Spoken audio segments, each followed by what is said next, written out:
Olá, meus irmãos, boa noite. Graça e a paz de Jesus, amém? Que alegria para mim, um privilégio imenso estar com os irmãos. Eu sou agraciado por ter vocês, por ter essa igreja, por ter esse privilégio de ministrar aos irmãos. Vou mandar um abraço, um beijo para minha esposa, minha filhinha estão em casa me assistindo. Eu estou aqui, viu, filha? Tô brincando. Ela ia tentar um pouquinho doente hoje, e aí a gente não quis arriscar, estava tossindo muito, e aí elas ficaram em casa para Eden poder se recuperar. Mas ela estava quase chorando, as duas, doida para estarem aqui. No próximo domingo, se Deus quiser. Meus irmãos, eu quero que vocês abram em Tiago. Podem abrir as suas Bíblias no livro de Tiago, carta do Novo Testamento, escrita por Tiago, meu irmão de Jesus, texto conhecido. Vou falar algumas coisas antes, e depois vou levar os irmãos para o texto em específico que a gente vai trabalhar nessa noite, tá bom? Quando a gente compara a Bíblia como um todo, a gente percebe que há alguns livros do Antigo Testamento que eles têm muitas semelhanças com livros do Novo Testamento. Algumas vezes a gente vê até algum paralelo, como se tal livro fosse o representante de tal livro em um outro testamento. Isso acontece muitas vezes a gente, quando olha para Hebreus, vê Hebreus muito parecido com Levítico. Há uma ideia de um novo sacerdócio que aparece em Levítico, um sacerdócio, e Hebreus apresenta um novo, como se fosse um paralelo. A gente vê isso também no livro de Provérbios e no livro de Tiago, como se houvesse um paralelo, como se Tiago fosse o Provérbios do Novo Testamento, pela semelhança e pelas características parecidas que há entre eles. Valeu, irmão. Se não fosse o Souza, eu ficava triste, viu? Meu discípulo.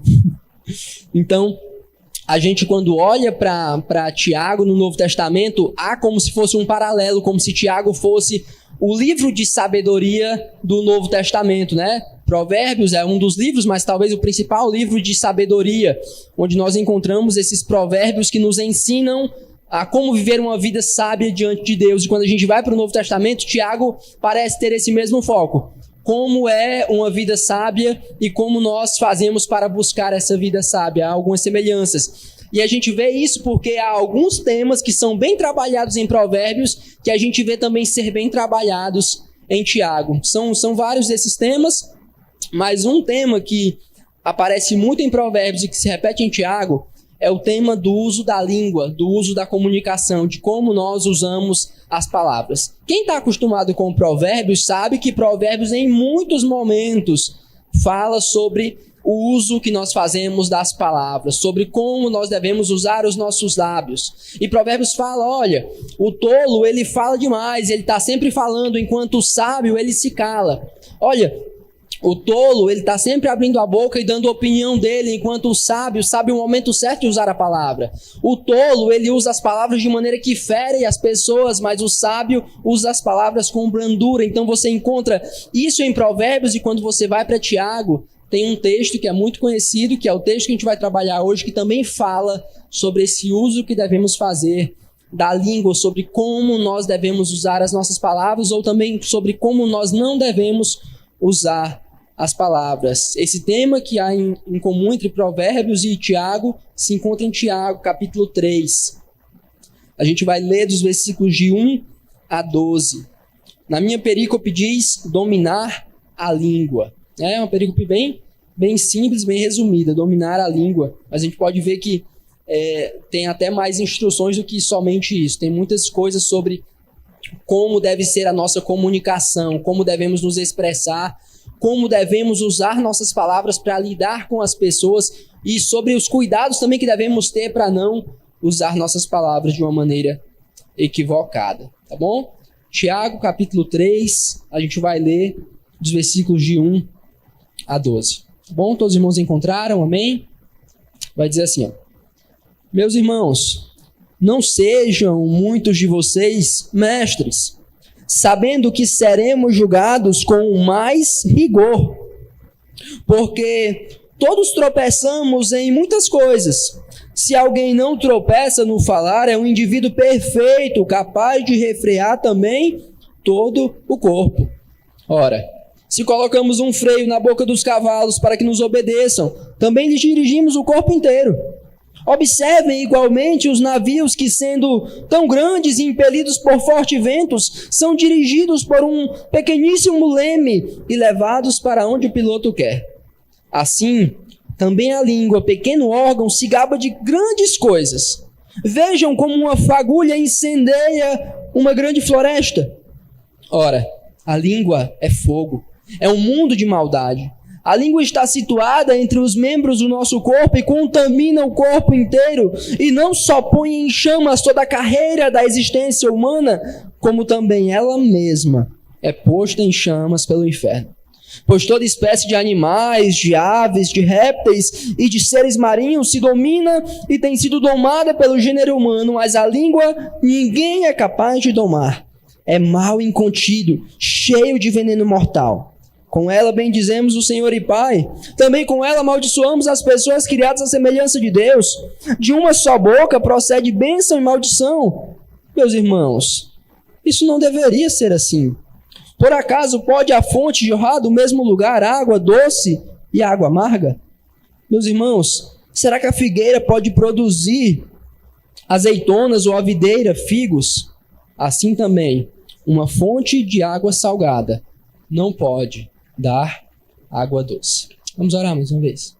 Nosso Deus bendito, muito obrigado, Pai, por essa noite com os meus irmãos na Tua presença. Muito obrigado pelo privilégio imenso de transmitir Tua palavra.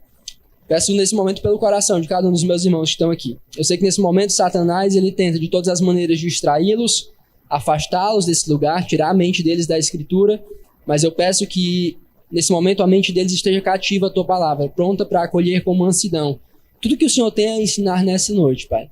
Que o Senhor possa ajudá-los a entender como tudo que vai ser dito se relaciona com a vida deles, com os relacionamentos deles, com a família de cada um. Que eles percebam em cada palavra como o Senhor quer falar com eles e que ao perceberem isso não se rebelem, mas se rendam ao poder da Tua santa palavra. Que o Teu Espírito esteja incomodando, incitando cada um deles à obediência e a um viver digno do Senhor. Que eu possa ser claro, preciso e fiel.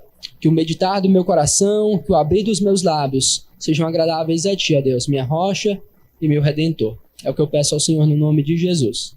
Amém.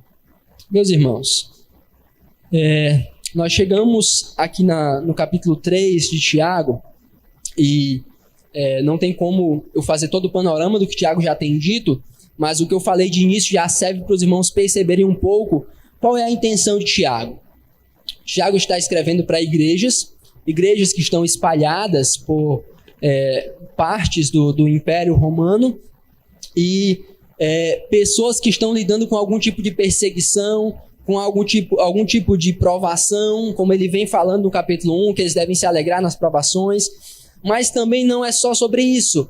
Há alguns problemas morais, há alguns problemas de conflitos, de confrontos, a gente vê isso aqui no capítulo 3, a gente vê isso no capítulo 4, quando eles estavam julgando uns aos outros, a gente vê no capítulo 5 como os ricos estavam oprimindo os pobres. Então a gente encontra várias questões morais que muitos deles estavam vivendo na ignorância e na tolice e que Tiago escreve para conduzi-los à sabedoria. E um desses assuntos é esse que a gente está meditando agora, que a gente está lendo, que é sobre a língua. Tiago quer ajudá-los a evitar os conflitos, a evitar as dissensões, ou seja, as divisões que são causadas pelos problemas da língua, pela comunicação, pelo mau uso das palavras. Acho que todos os irmãos sabem, a gente vai discorrer mais sobre isso, que se tem uma coisa que dá problema é quando a gente fala alguma coisa errada, ou quando as pessoas não entendem bem o que a gente fala, e coisas semelhantes. Quando acontece coisa assim, dá problema, dá confusão, e isso acontecia muito no meio desses irmãos para os quais Tiago estava escrevendo,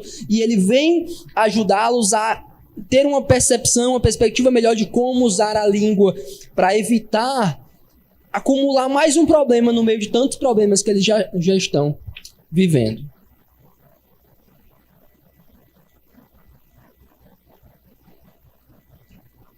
Versículo 1 e 2 vai dizer assim. Pode colocar aqui? Dá certo? Ok, por favor. Versículo 2 vai dizer assim, ó. Meus irmãos, não sejam muitos de vocês mestres, sabendo que seremos julgados com mais rigor. Versículo 2. porque todos tropeçamos em muitas coisas. Se alguém não tropeça no falar, é um indivíduo perfeito, capaz de refrear também todo o corpo. Tiago, ele pretende fazer uma discussão um tanto longa sobre o uso da língua, e é interessante a maneira como ele resolve iniciar essa discussão. Ele faz uma advertência para que os irmãos tenham cuidado e não queiram todos eles serem mestres, ou seja, professores, pessoas ligadas ao ensino na igreja.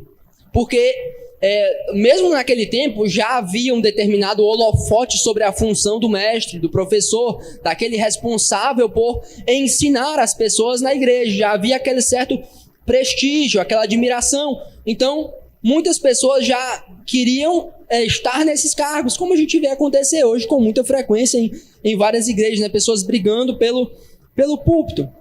E Tiago começa a discussão sobre a língua fazendo advertência para eles. Olha, não queiram muitos de vocês serem mestres, porque os mestres serão julgados com mais rigor. O ponto de Tiago é esse. Olha, eu vou falar sobre o uso da língua, mas eu quero mostrar para vocês de início que já tem um jeito de vocês evitarem esse problema. É vocês não quererem se afobarem para se tornarem mestres. Porque os que são mestres, os professores, os que ensinam, eles têm um risco ainda maior de cair nesses pecados da língua. E é muito fácil a gente compreender isso. Porque quando você não ensina, você vai falar em alguns momentos, mas você não vai estar falando constantemente. Mas quem é mestre, quem é um professor, quem é um pastor, um professor de escola bíblica, ele vai estar aqui ensinando constantemente, ele vai estar falando constantemente, e ele vai estar sujeito a erros e tropeços constantemente, como ele diz no versículo 2, porque todos tropeçamos em muitas coisas. Se alguém não tropeça no falar, é um indivíduo perfeito, capaz de refrear também todo o corpo. É como se Tiago estivesse dizendo assim, rapaz, todo mundo erra em alguma coisa. Todo mundo tem algum tipo de pecado. Todo mundo aqui, e alguns são distintos, uns têm problema com as coisas, outros têm problema com outras coisas. Mas se tem uma coisa em que todo mundo tem problema, é no falar, é no uso da língua. Em algum momento todo mundo vai pecar nessa área. Mas quem é mestre tem ainda mais a inclinação para pecar, para falhar nesse ponto. Então, o Tiago começa advertindo, olha, eu já quero tirar vocês de uma enrascada.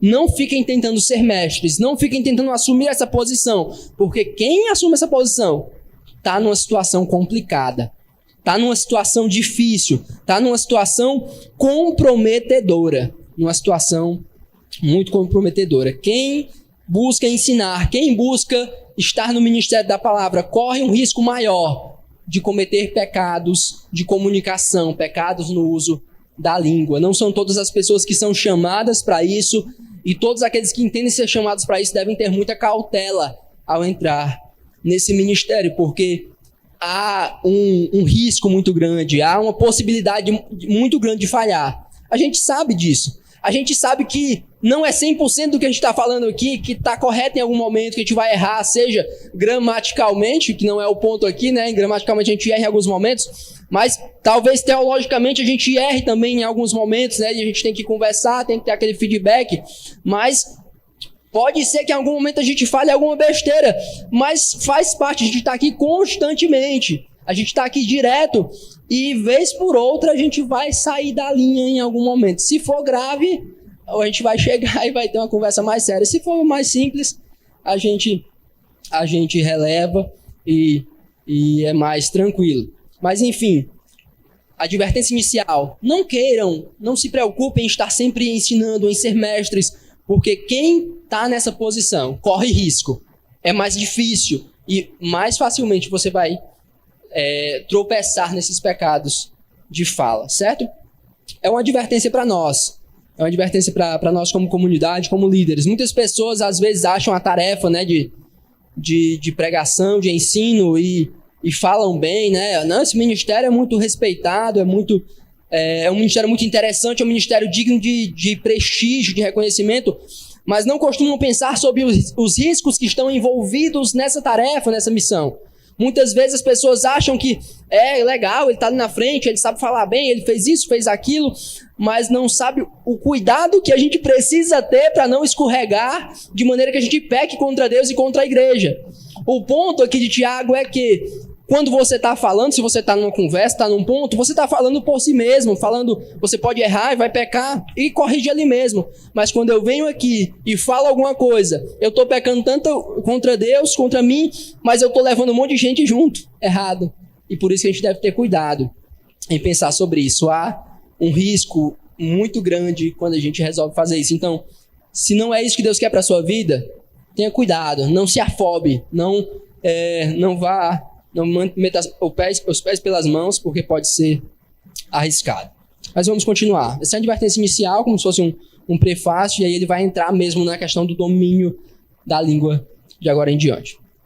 A partir do versículo 3, vai dizer assim: Ora, se colocamos um freio na boca dos cavalos para que nos obedeçam, também lhe dirigimos o corpo inteiro. Versículo 4.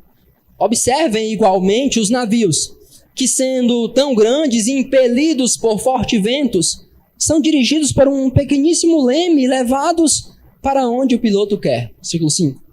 Assim também a língua, pequeno órgão, se gaba de grandes coisas. Vejam como uma fagulha incendeia uma grande floresta. Esse nosso segundo ponto, esse primeiro ponto foi a advertência inicial que a gente fez agora. Esse segundo ponto, a gente vai usar aqui o tema de um poder desproporcional, se referindo à língua, certo? Todos os nossos pontos a seguir vão ter esse título e um subtítulo depois. Esse segundo ponto é um poder desproporcional. A língua é o que determina o destino. O que é que Tiago está dizendo aqui? Versículo 3, ele fala, olha, a gente, quando bota um freio, e tem um nomezinho daquele negócio que você bota na boca do cavalo, e você segura as rédeas, e você, ao fazer isso, você conduz o cavalo para onde você quer, certo? Ele está querendo dar um exemplo, onde você usa um pequeno objeto e conduz algo mais forte, algo mais pesado que você, de acordo com a direção que você quer. Ou seja, você usa um objeto pequeno e dá o destino que você quer para aquilo que você está controlando, no versículo 3. Versículo 4, ele fala do navio, certo? Navio enorme, depende do navio, né? Tem alguns maiores, tem alguns menores, mas estilo Titanic, né? Tem aqueles bem grandão.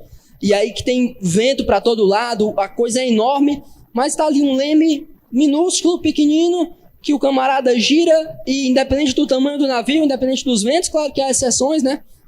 Mas normalmente o que acontece é que para onde ele gira, ele leva, ele tem um controle com um pequeno objeto. E no versículo 5 ele usa mais uma ilustração, ali no final. Vejam como uma fagulha incendeia uma grande floresta. Qual é o ponto dele? Ele está dizendo, olha, isso ele vai usar como ilustração para a língua. O cavalo a gente usa ali as rédeas, prende a boca dele, segura as rédeas e leva para onde quer. Um navio enorme, gigante, impelido por ventos, com o simples leme, eu levo para onde quer. E uma pequena fagulha colocada numa floresta pode incendiar a floresta toda. O ponto de Tiago, ele está querendo dizer que assim como o destino dessas três coisas, do cavalo, o destino do navio sob a direção do leme, e uma floresta sendo incendiada por uma simples fagulha, a língua tem esse mesmo poder de controle.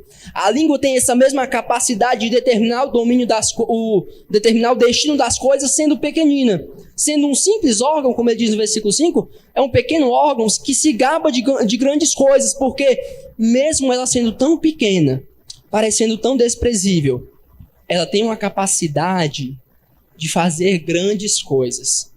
Ela tem uma capacidade tanto positiva como negativa de fazer coisas grandiosas. Ela tem um objetivo, ela tem condições de edificar grandes coisas e ela tem condições de destruir grandes coisas. Essa é a língua do ser humano.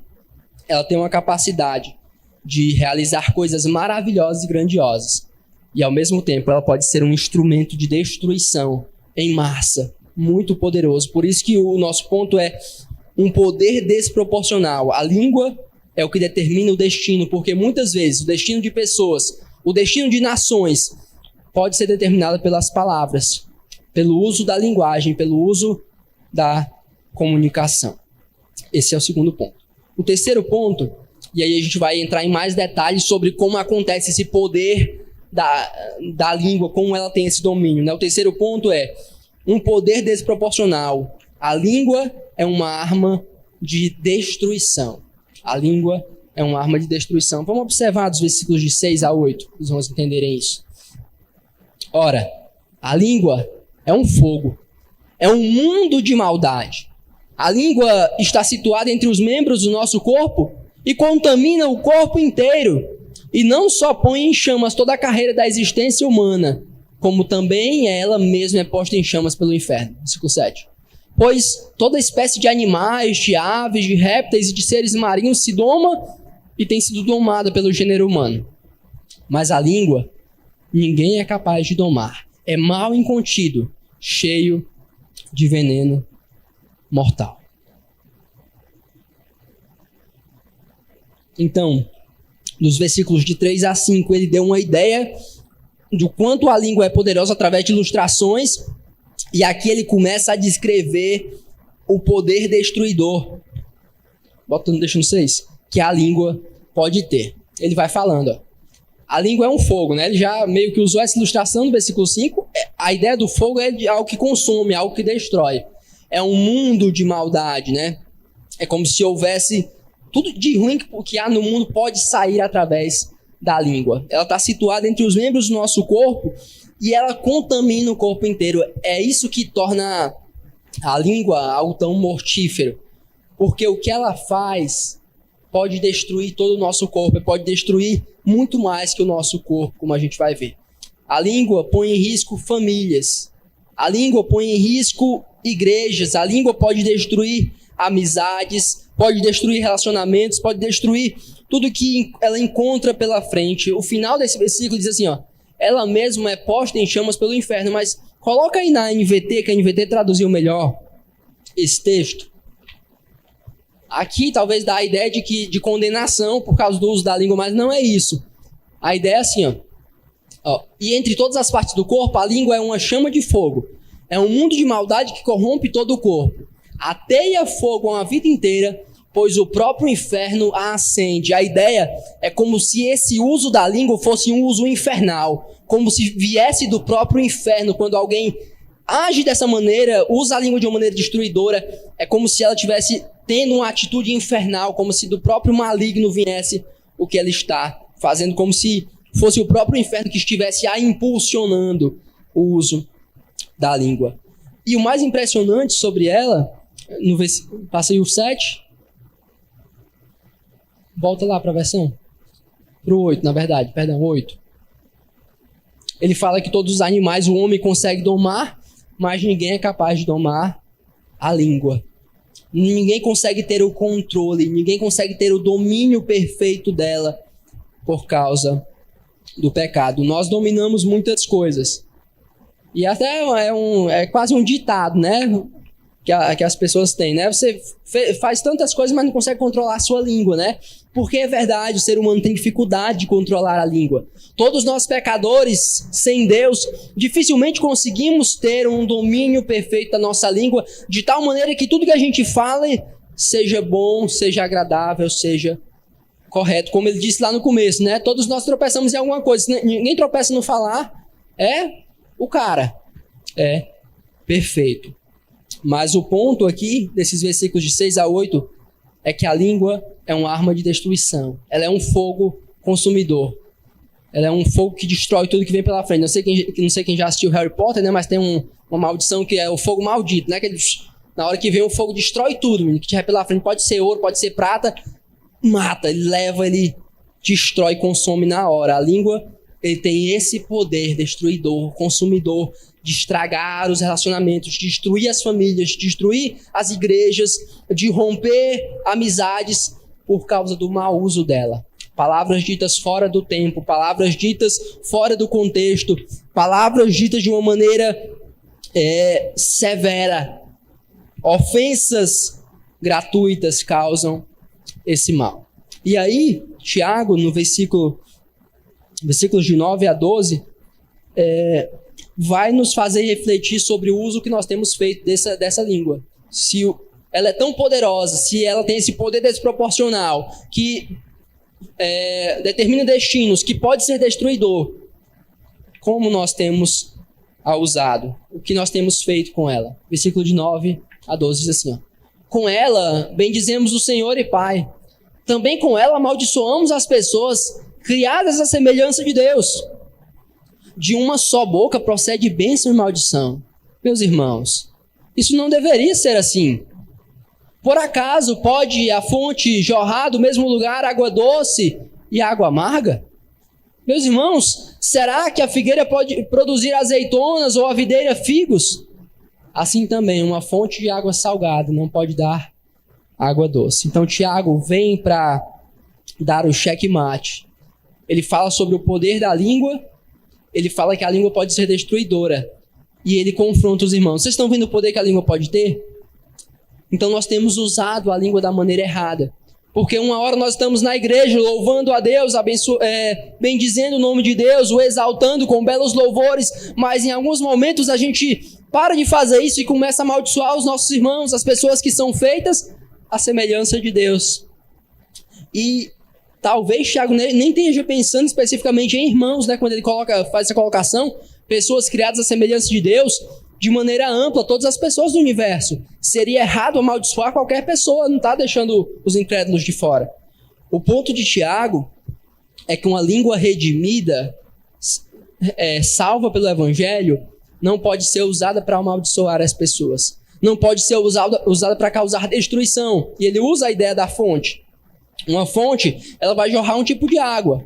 Ou a água é doce, ou é uma água amarga. Ela não pode ficar uma hora jogando um tipo de água e outra hora outro tipo de água. Então, se vocês estão aqui bendizendo a Deus, adorando a Deus, o louvando, como é que depois vocês estão amaldiçoando, estão xingando, estão falando mal das pessoas? Meus irmãos, isso não condiz.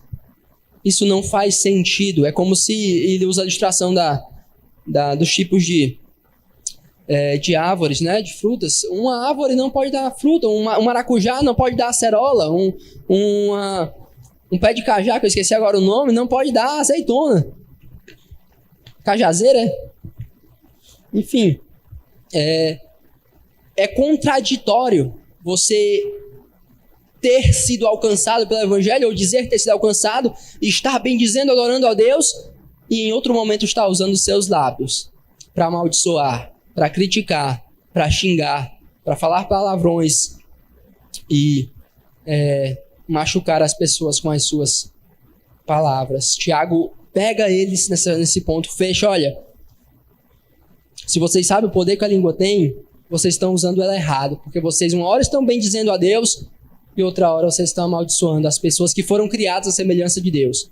Eu creio que nesse jogo de palavras, Tiago está dizendo, olha, vocês estão bendizendo a Deus com as suas palavras, mas depois vocês estão amaldiçoando as pessoas que são à semelhança de Deus, e é como se vocês amaldiçoassem o próprio Deus, porque essas pessoas são criadas à semelhança dele. Então é contraditório. Quando você amaldiçoa as pessoas, você está amaldiçoando o próprio Deus que os criou. Eu queria só finalizar com 3 aplicações rápidas. A gente já fez, querendo ou não, algumas aplicações durante o sermão, mas eu quero resumir as 3 lições principais aqui para a gente encerrar.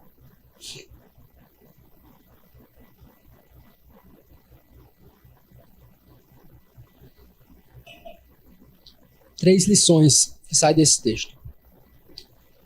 Primeira, falar demais nunca é bom.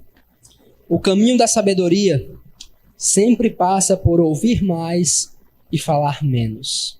Tiago já tinha falado isso. Olha comigo aqui, volta só um pouquinho no capítulo 1. Versículo 19.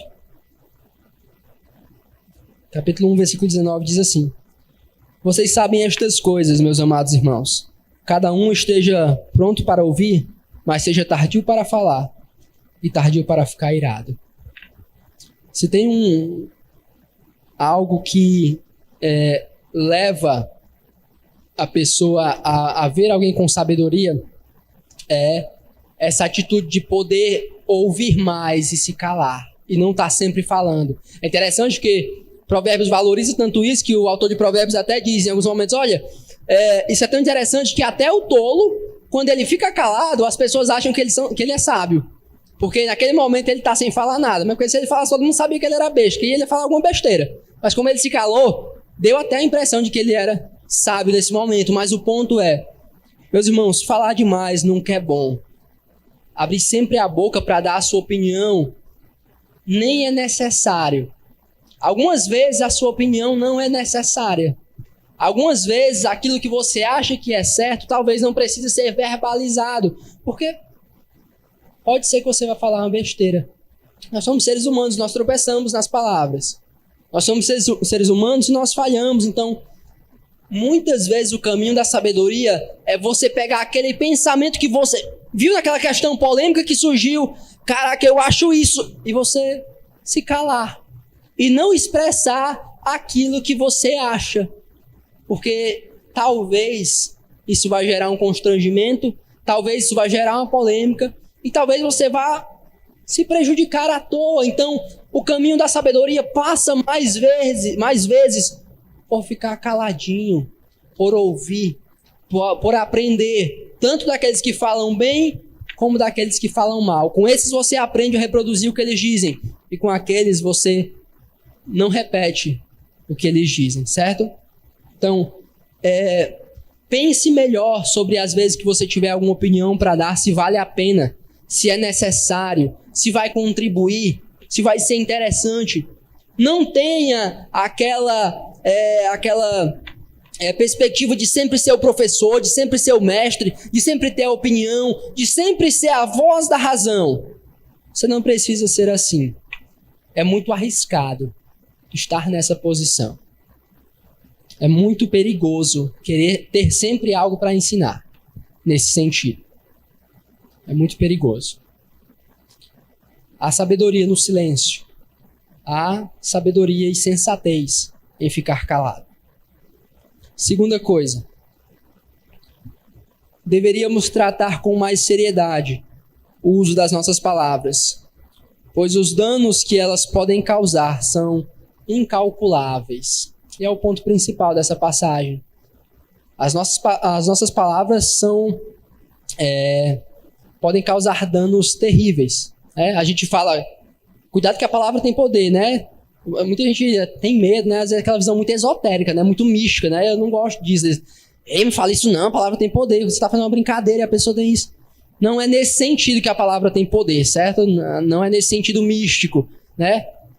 Que a Bíblia fala de palavras tendo poder. É no sentido de que os danos emocionais e espirituais que uma palavra dita de uma forma errada ou no tom errado, de uma maneira equivocada, podem causar nas pessoas. Os danos são incalculáveis. Eu creio que cada um de nós tem algum testemunho que aconteceu com você falando com alguém, ou alguém falando para você, ou você ouviu em algum momento alguém dizendo algo que machucou. Nós maridos aqui, homens casados, sabemos que temos que ter muito cuidado com isso, né?